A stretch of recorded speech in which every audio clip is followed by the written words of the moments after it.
Before we start the review, I think it's important for you to know my credentials as a Batman and comic fan. I've been reading comics since I was about 5. I grew up in a pretty poor house, but my nan's best friend, who she ended up marrying, had kids that had so many comics. And every time I would see them, they would give me a box and I would go home and I would read for weeks. As a kid, I watched the Batman movies almost every day. I would beg my mum to rewind the tape just so that I could watch Batman and Robin again. Don't judge me. In terms of the actual games, I've played Batman games across all platforms. From my first free roam-esque game being Batman and Robin on the PS1, to Batman Rise of Sin Tzu on the PS2, Batman Begins on the original Xbox, and then of course, all of the Arkham games. Speaking of the Arkham games, I've 200%ed every single one. Every achievement, every challenge. Arkham Knight is a game that I revisit every 2-ish years just to replay for the story. I named myself after my favorite comic book character, Superman, Super Maxxi. In preparation for Gotham Knights, I even reread the Court of Owls comics. So when I tell you that this game is a shadow of what it could have been, that playing it made me feel dirty, but that I still had a little bit of fun, you know that I'm telling you the truth. But before we get to that, you need to understand the story. And because I'm the person that I am, I'm telling you right now, spoilers ahead. If you don't want to get the story spoiled for you, skip ahead to this time, because I'm going to touch on major setup and story beats. Are you gone? Your last chance. All right, thank God they're gone. Now it's just us fucking cool kids. Batman's dead. Yeah, that's how it starts. After a 15-minute cutscene featuring a very messed up looking Ra's al Ghul, Batman initiates a security protocol, blowing up the Batcave and crushing both himself and Ra's under rubble. This leaves Batman's wards, Nightwing, Red Hood, Batgirl, and Robin to pick up the pieces right on time to combat an underground evil that has been controlling Gotham for generations. Before I continue, I need to address something. My first playthrough was as Red Hood. In the comics, Red Hood, or Jason Todd, is a thief and acrobat brought under Batman's wing and taught how to be a killer detective. As a Robin, he was known for his acrobatics and nimbleness, his fast hands and his quick wit. In Gotham Knights, he's been reduced to a deep-voiced, grumbly tough guy that only know punch stuff to get result. What do they do? It's just sad. Red Hood has always been my favorite member of the Bat family, even over Batman himself. His comic runs, in my opinion, are legendary, and playing as him in the Arkham Knight was a treat to which I still fondly think about. So to downgrade his character to this weakened, PTSD-ridden, quick-to-anger psycho is frustrating as a DC fan. All right, that's my rant over. Spoiler people, you can come back now. As the story progresses, all 4 characters develop solidly, learning about themselves and what they're capable of. They each get a moment to reflect on their relationship with Batman or Bruce Wayne, and they get a cute little moment with Alfred, who I just want to put in a bag and take home with me. Who's a little cutie pie? You are!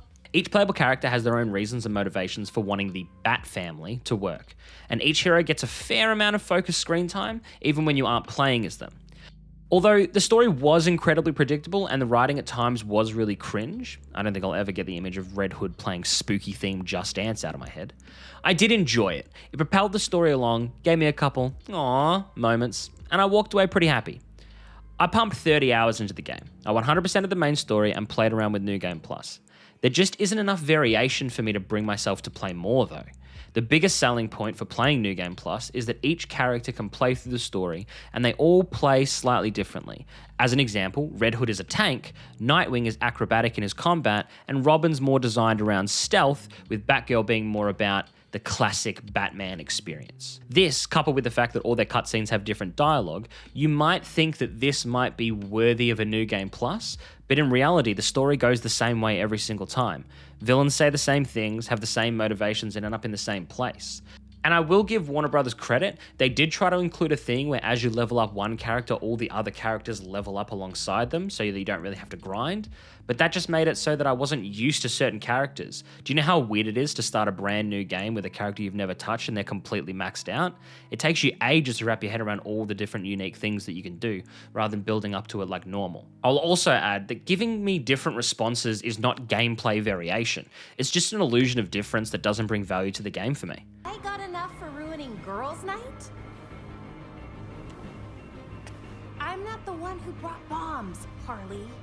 Wait, I got an F in sidekicking? I really don't know how to take that. A in muscles and an F in showing my softer side?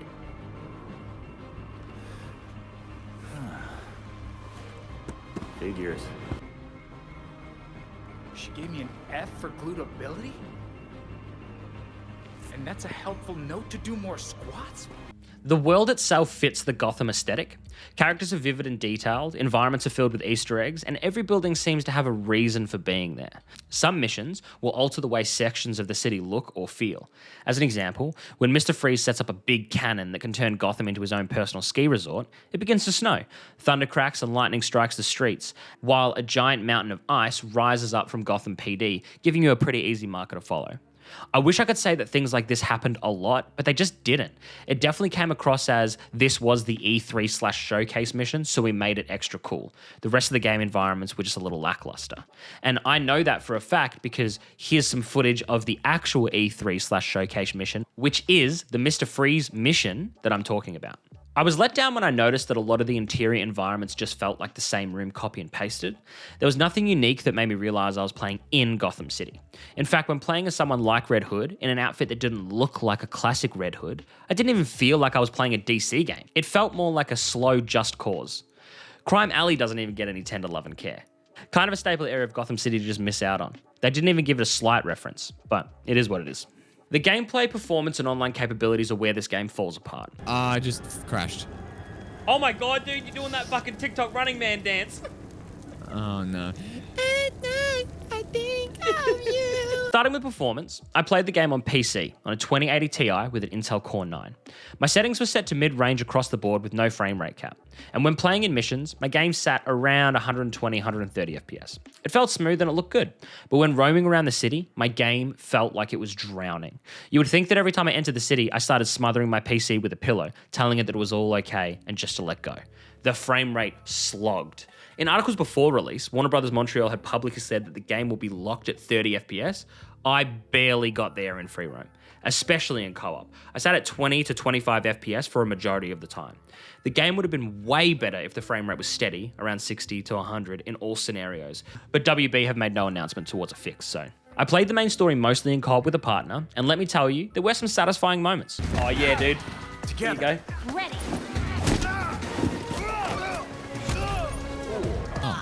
Fuck. Dude, relax, man. I had to do it all in slow motion and everything. You have a base of operations called the Belfry, where the knights live and work.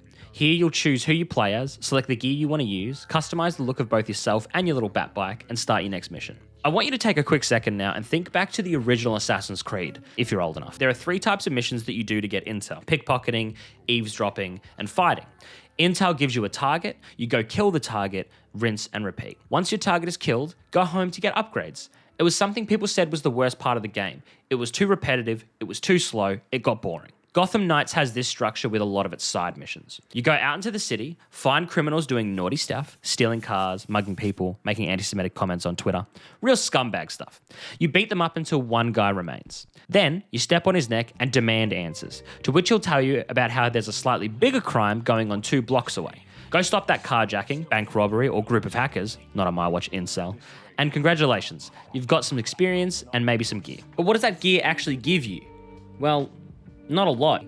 I mean, it gives you extra power, extra strength, extra damage, that kind of thing. But that's pretty much it. It doesn't actually change the way that you play the game. Extra outfits don't do that much in terms of the gameplay aspect. It's just kind of like a nice outfit. And in all honesty, for a lot of the game, I ended up just putting on the newest thing that I had because it was slightly more powerful than my previous one. Quick side note. You'll need to go through this process 40 times to unlock each character's unique traversal, by the way. You can't just ignore them. 40 times. I can't believe I did it 40 times. The Gotham Knights story missions are more involved, but barely. Some missions will have you sneaking through police stations, looking through evidence, connecting the dots, and taking that information back to the Belfry for analysis so that you can find out exactly how Mr. Freeze plans on stealing your Lucky Charms. But then some missions will be just you going to a location and watching Alfred hug a friend? I'm not joking. That's a mission. I stood at a location and watched him say hello to a person. Then I went back to the Belfry. Speaking of the Belfry, every time you finish a mission, you get a call from someone asking you to return to the Belfry. Every time. So with the Alfred Hug mission, you leave the Belfry, traverse your way over about 2 kilometers to the mission location, watch the cutscene, then get a call from Robin saying, "Thanks for checking on Alfred. Can you return to the Belfry? There's something we need to discuss." What do we need to discuss? Here's the location of your next mission. Get out there. You couldn't have just told me that over the phone? You couldn't have map pinned me? Don't you have an iPhone? You're like sending stupid emails with subjects like, we're attending the Pride Parade, right? Support is good, but attendance is better. By the way, who talks like that? But why can't you just send me an email with his location? A text message? Something? Why do I have to come home every single time I finish something? There were so many opportunities for dynamic mission starts, but it just seemed like all the game wanted to do was load stuff behind closed doors. Speaking of, the game ran great in terms of loading time. I didn't spend more than 6 to 10 seconds in a single loading screen, but I also had to sit through 4,000 of them. Every chance this game gets, it's loading something. Go through a vent, load.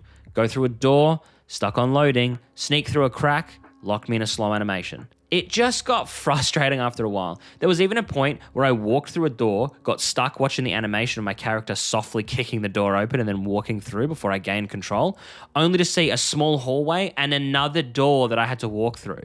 There was nothing in the hallway. There was no items, no mission things, not even an Easter egg. It was so frustrating. Combat felt okay, and I'm gonna put a big asterisk on that okay. The finishing moves were awesome, and as I leveled up and it stopped taking me over 60 hits to knock out one enemy, I started to really feel that free-flowing combat that the Arkham games were known for. You might have noticed by now that a lot of this review is, this was good, but it could have been way better. And combat is no different. The game is set up like an RPG. Attacks do X amount of damage, get better gear, do more damage. It was my biggest fear going into Gotham Knights, and none of my fears were misplaced. It could have been way better. I'm not necessarily saying that a game like this belongs in the RPG genre, but if you're gonna make that kind of difference, you need to lean into it. If this game had had the loot mechanics of Diablo, a more diverse skill tree that didn't look like it was ripped from a mobile game, different ult options depending on the character, and the ability to create different builds for the characters a la Borderlands, it would have been a smash hit. But instead, you're locked into the same playstyle, the same moves, and the same buffs. 90% of your skill trees are do X% more damage or increase crit chance by X%. Leveling up meant nothing to me. I didn't care about getting new skills because the majority of the time, they did nothing, except make fights go slightly faster. Even the fantastic finishing moves got old because each character has 2 animations for them. Yeah, 2.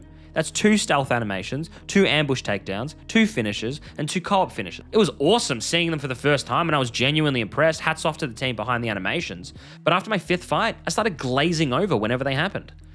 The sound is sound. There's really nothing to say. Guns go pew and punches go whack, but there was nothing that stuck out to me. There was no, "It's the bat!" being screamed by criminals as you drop in. Connecting hits didn't sound satisfying. There was no just genuine feedback as you played the game. I will give them credit, making music for a Batman or DC game or movie is difficult because it's been done and done so well. Think about it. The Dark Knight score was composed by Hans Zimmer, one of the greatest composers of the generation. So when you do it half-assed, it falls apart. Just listen to this. This is a track from the Arkham Knight.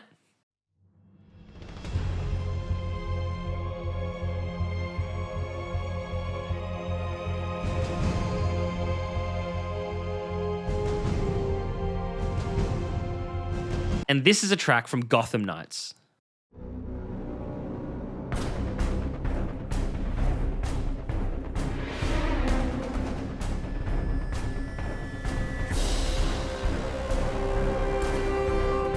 It's just forgettable. They did try to hype up one particular fight during a prison riot where they played a cover of Live and Davida Loca, but I'm gonna be honest with you, I didn't even notice until my friend pointed it out to me. Do you know what the song is, bro? No, I can't. I can barely hear it. Like, we were in the middle of the fight and he said, "Oh, you're hearing the music?" And I said, "Uh-huh, why?" And then he said, "This is a cover of Live and Davida Loca by Ricky Martin." And then it clicked.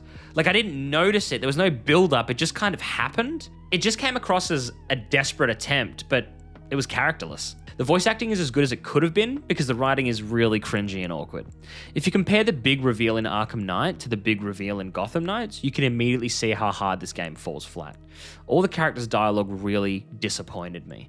It didn't really feel like people that loved and cared about each other messing around, having fun, or having conversations. Any arguments felt really two-dimensional, and all the happy-go-lucky moments that didn't include Alfred at the helm just kind of made me be like, okay. Overall, I was really disappointed with Gotham Knights. The closest comparison I can give to you, the viewer, is that I had the same level of disappointment with Gotham Knights as I did with Assassin's Creed 3. I enjoyed my time, but there was something lifeless that I just couldn't get over. The easiest representation for my opinion is with an overall score. So let's break it down. Gameplay gets a 5 out of 10. It's repetitive, cyclical, but it does have satisfying moments that made me smile. The potential here is, in my opinion, astronomical, but it falls short from being a great game in almost all aspects. I'm going to give the story a 4 out of 10. The writers had such a great jumping off point. The Court of Owls helped launch the level of quality in the New 52. They are scary. Whereas in this game, the Court and other popular characters and villains were stripped down to their quick note versions of themselves. It was all just predictable and stale. Graphics get a 6 out of 10. Forget all the frame rate issues, the city is beautiful. Characters look good, and I was pleasantly surprised with all the nods to DC lore as I played. With performance tweaks and some heavy optimization, this could be an 8, but it's not. I'll be honest with you, I don't think Warner Brothers cares. The game is out now. I don't think they're going to make any big changes. Audio is a 5 out of 10. It does the job. There's nothing more to say. It wasn't revolutionary. It wasn't bad. It just was. And finally, value gets a 4 out of 10. The game does have a New Game Plus, and your characters will all react to things differently in that New Game Plus. But I'm not going to play it again unless there's story DLC or some serious gameplay updates. I just have no reason to repeat what I already went through.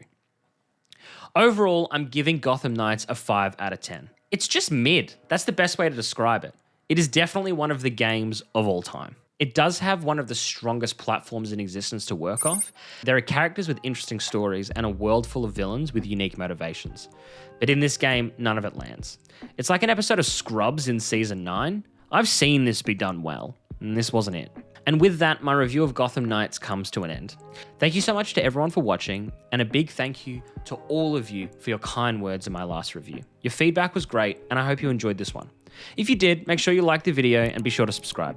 We're actually on a massive growth push at the moment, so if you aren't, please consider subscribing. And if you are subscribed, maybe go peer pressure a friend to do the same. My name is Maxxi, and I used to fantasize about being Batman's sidekick when I was 4, and I also don't have an outro yet. Bye!